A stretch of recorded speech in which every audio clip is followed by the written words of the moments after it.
witchy welcome, my children! We once talked about Midnight, the Witching Hour, an old DC horror anthology from the heyday of DC horror books.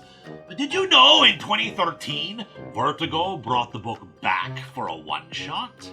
There are 9 tales in this, my children. Oh, we have been given a feast in this one-shot, though admittedly we'll only be really looking at 8 of them, and I'll explain why when we get to it. The 3 witches are not hosting this anthology, sadly, but there are still 3 witches in our first tale. Daniel. An old man named Charles chases off a bully who had been harassing the 3 girls, promising to take them home. They later come back to him and explain that they are witches and wish to show their gratitude for helping via a seance. It seems they had been contacted by Daniel, an old lover of his who wants to know something. They perform the seance, and Daniel wants to know why Charles did not join him in his currently ghostly state. Charles confessing that he was a coward, not able to love Daniel openly, but also states that if he had been, he'd be dead right alongside Daniel. With the seance complete, Charles gives the girls a book about the wonders of the world, saying it belonged to Daniel. When they go later to return the book to him, it seems he had already left, encouraged by the ghostly communication to finally leave the house next to the woods where Daniel was buried. Most of the tales in the one-shot are about witches in one way or another. Thus we get our second story, Birdie. In Cape Town, South Africa, there is a small witch named Nexie.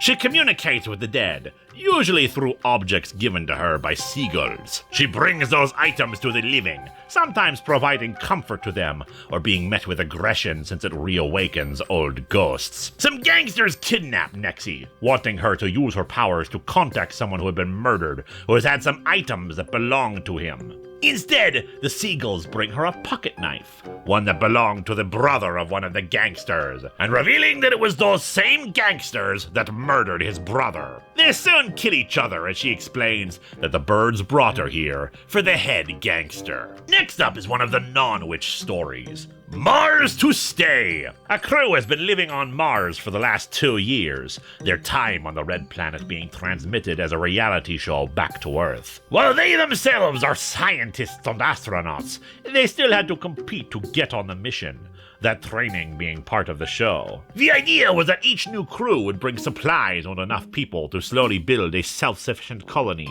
that could, in turn, use Mars's own natural resources to bring them back to Earth. Unfortunately, one of them, Tally, is convinced that something grabbed her recently and refuses to leave the American habitat. There's also a Japanese habitat, and a 3rd crew is about to arrive, but something happens and it burns in the atmosphere, taking next year's supplies with them. Sponsors begin dropping out, suspending flights and forcing them to live on the supplies they can grow for now. The communication feed cuts off unexpectedly, and 2 months later, the Japanese pod is sabotaged, killing them all along with the American pod's doctor. The crew psychologist, Higgs, is later revealed to be responsible, murdering everyone else but Tally, who in turn kills him so she can be on her own. And as Higgs dies, Tally seems to resemble the monster that she drew.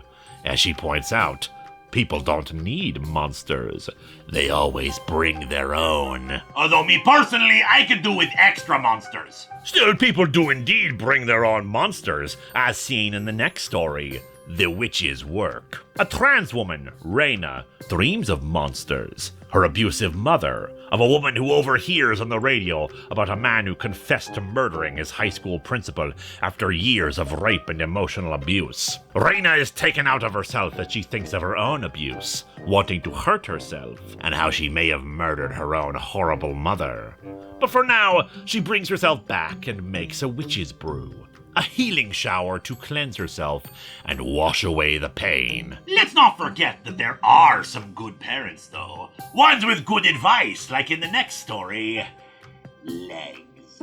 As a child, Ellen's mother told her to cover her ears, mostly to hide the yells of her grandmother against her mother. But said mother explains that it's so unpleasant things would not slip into her ear while she slept. like spiders that may want to go dancing on her brain. Later in life, as a grad student, Ellen claims to no longer sleep with her hands over her ears.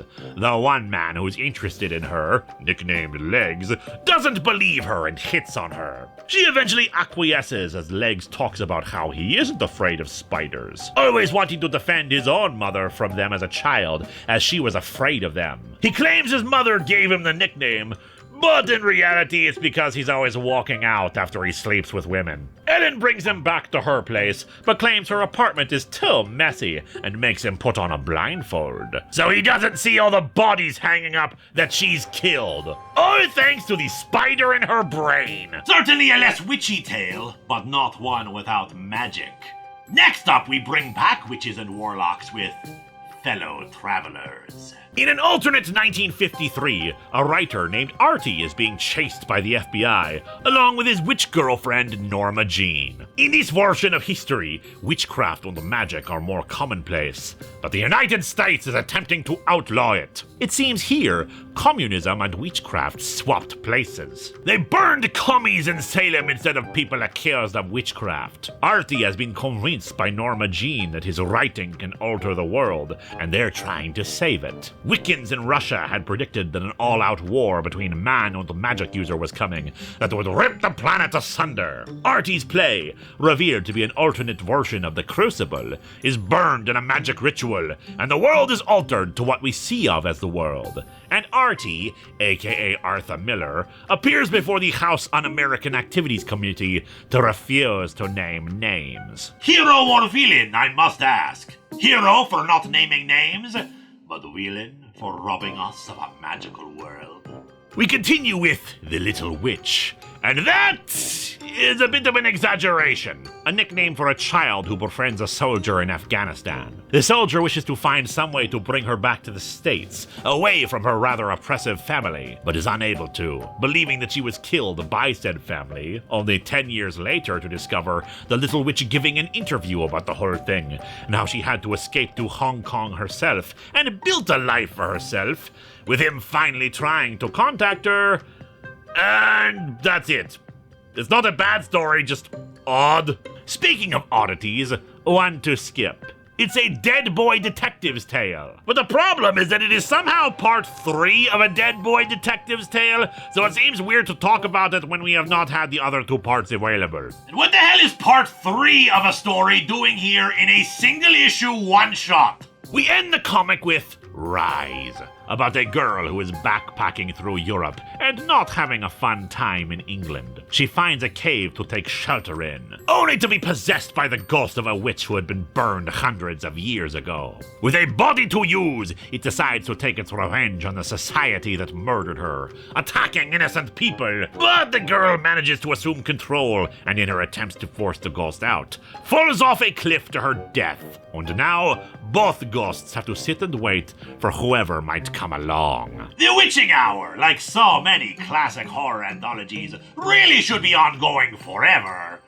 But until such a time happens, we'll enjoy these little one-shots whenever we get them.